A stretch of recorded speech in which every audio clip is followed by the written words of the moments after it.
বিজেপির প্রতীকে মনোনয়ন জমা দিলেন আরজিকর মেডিকেলে নিহত চিকিৎসকের মা রত্না দেবনাথ।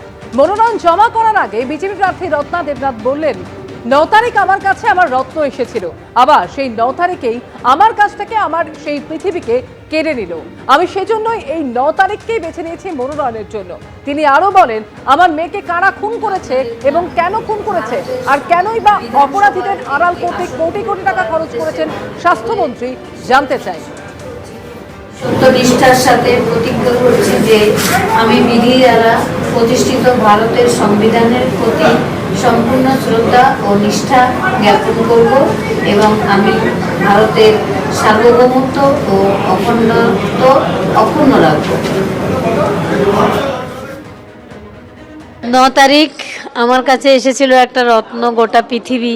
তাকে পেয়ে আমি ভেবেছিলাম আমি গোটা পৃথিবীটাকে পেয়েছি, কিন্তু সেই 9 তারিখই মাস আলাদা, কিন্তু 9 তারিখটাই আমার সেই পৃথিবীটাকে কেড়ে নেওয়া হয়েছে আমার কাছ থেকে।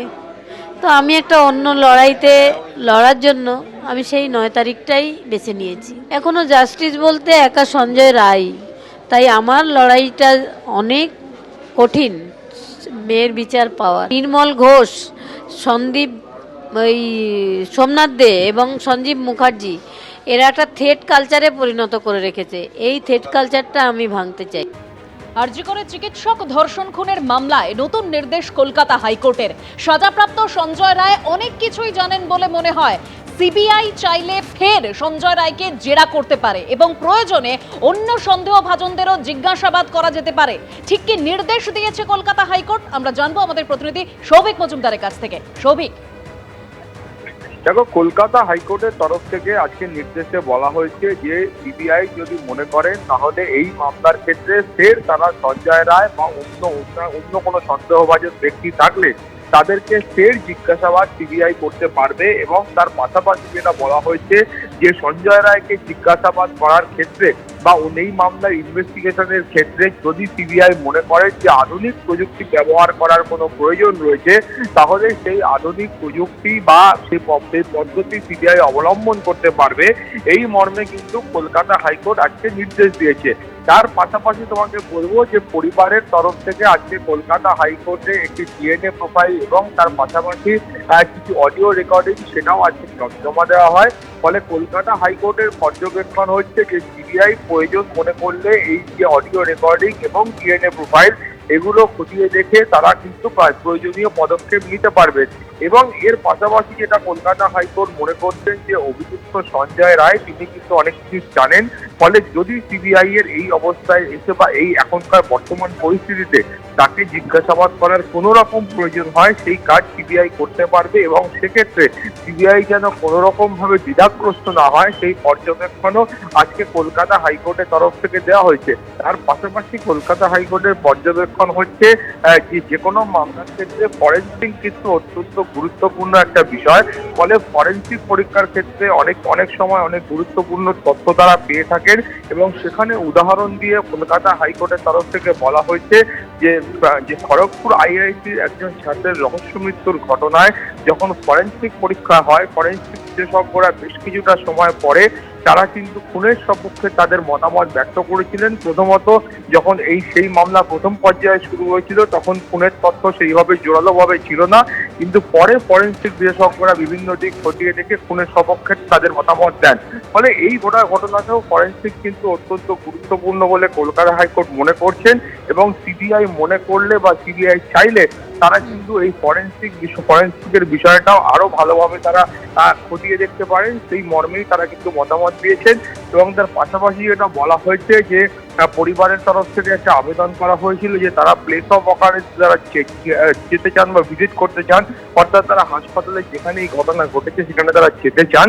এবং ফলে সেখানে কলকাতা হাইকোর্টের পর্যবেক্ষণ হচ্ছে যে যখন সিবিআই এর এই গোটা ঘটনায় কোনো আপত্তি নেই, তখন সরকারের তরফ থেকে বা প্রশাসনের তরফ থেকে আপত্তির কি রয়েছে সেই প্রশ্নও কিন্তু আজকে কলকাতা হাইকোর্ট তুলেছে। ফলে সব মিলিয়ে কলকাতা হাইকোর্ট সিবিআইকে আবারও বলেছে যে সিবিআই প্রয়োজন মনে করলে এই মামলার ক্ষেত্রে যা যা করণীয় আছে বা যা যা ফার্দার ইনভেস্টিগেশন আছে সিবিআই কিন্তু সেই কাজ করতে পারবে। ফলে 12ই মে আবারও এই মামলার শুনানি হবে এবং সেই সময় পরবর্তী পর্যায়ে সওয়াল জবাব হবে এবং এই সময়ের মধ্যে সিবিআই কোনো যদি ইনভেস্টিগেশন করে থাকে বা অনুসন্ধান করে থাকে বা প্রয়োজন মনে করে থাকে তার রিপোর্টও তারা কলকাতা হাইকোর্টে পেশ করতে পারবে। এই মর্মেই কিন্তু আজকে কলকাতা হাইকোর্ট নির্দেশ দিয়েছেন। দেবস্মিতা। ধন্যবাদ সৌভিক। কিছু অডিও ক্লিপিংস আছে যাতে করে মনে হচ্ছে যে লাস্ট সিন টুগেদার থিওরি, মানে অর্থাৎ ঘটনার ঠিক আগে কার সঙ্গে মেয়েটিকে দেখা গিয়েছিল সে তত্ত্বেও সিবিআই কিন্তু সে নজর দেয়নি। মহামান্য বিচারপতিরা বললেন আমরা আমাদের যাবতীয় নথি পাঠিয়ে দেব সিবিআই এর কাছে, সিবিআই সেগুলি পড়বে এবং মনে করলে সিবিআই পুঙ্খানুপুঙ্খভাবে আবার তদন্ত করবে। আমি মনে করি যে দরজা খুলে গিয়েছে, যে অভয়া হত্যা রহস্যের দরজা বহুদিন ধরে বন্ধ ছিল। অভয়ার মা আপনারা জানেন দুয়ারে দুয়ারে ঘুরেছেন এবং ঘুরে সেই দরজা ধাক্কা দিয়ে খুলবার চেষ্টা করেছেন, সে দরজা খোলেনি। আজকে মহামান্য বিচারপতিদের অর্ডারে, মহামান্য কলকাতা হাইকোর্টের অর্ডারে সেই দরজা কিন্তু খুলে গেল। এই অবস্থাতে দাঁড়িয়ে বিচারপতিদের পক্ষ থেকে আজকের রায় আমাদের একটুখানি হলেও স্বস্তি দিয়েছে। আশা করব তমন্নার এই মতন বা অন্যান্য ক্ষেত্রে যারা যারা এইভাবে খুন হয়েছেন তাদের ক্ষেত্রে যদি এই বিষয়টি সন্তান হারা মানে সন্তান হারা, তিনি কোন রাজনীতি করছেন, কিভাবে তিনি রাজনীতির সঙ্গে সম্পৃক্ত আছেন, আগে রাজনীতি করতেন না পরে রাজনীতিতে এলেন, এটা বড় কথা নয়। যিনি সন্তানকে হারিয়েছেন এবং এইভাবে হারিয়েছেন এবং সন্তান হারানোর দুঃখকে ঘোচানোর যেখানে প্রশাসনিক স্তর থেকে কোনো চেষ্টা না করে উল্টে বরঞ্চ যারা অপরাধী তাদেরকে আড়াল করে দেওয়ার যে প্রশাসনিক চেষ্টা, এবং সেই প্রশাসনিক চেষ্টা এলি তেলি ব্যাপার নয়। সেখানে দেখা গেছে অন্তত 2.5 কোটি টাকা খরচা করেছেন শুধুমাত্র আদালতে বিভিন্ন ক্ষেত্রে আইনজীবীদের বিল মেটাতে। এই 2.5 কোটি টাকা তৃণমূলের টাকা নয়। বাংলা মৎস্য পালনে আত্মনির্ভর নয়, এখনো বাইরের রাজ্য থেকে মাছ আনাতে হয় বাংলাকে। আক্রমণ প্রধানমন্ত্রীর, ভিন রাজ্য থেকে আনতে হয় না মাছ, পাল্টা মমতা বন্দ্যোপাধ্যায়। पश्चिम बंगाल में एक और बड़ी संभावना मछली पालन में है, फिशरीज में है, सी फूड में है। मेदिनीपुर की तो ये बहुत बड़ी ताकत रही है, लेकिन स्थिति क्या है? बंगाल में मछली की इतनी डिमांड है, लेकिन बंगाल मछली पालन में अब तक आत्मनिर्भर नहीं है। आज भी बंगाल अपनी जरूरत के लिए मछली दूसरे राज्यों से मंगानी पड़ती है। ইলিশ মাছ আগে পাওয়া যেত না যদি ওপার বাংলা থেকে না আসতো, কিন্তু আমরা ইলিশ মাছ যাতে বাংলায় জন্মায় 2013 সালে ডায়মন্ড হারবারে একটা রিসার্চ সেন্টার করেছিলাম। আজ কিন্তু মনে রাখবে অঢেল ইলিশ মাছ বাংলায় উৎপাদন হয়। আগে বাংলায় সব ডিমটাই আসতো হায়দ্রাবাদ থেকে, এখন বাংলায় 90% ডিম আমরা নিজেরা তৈরি করি।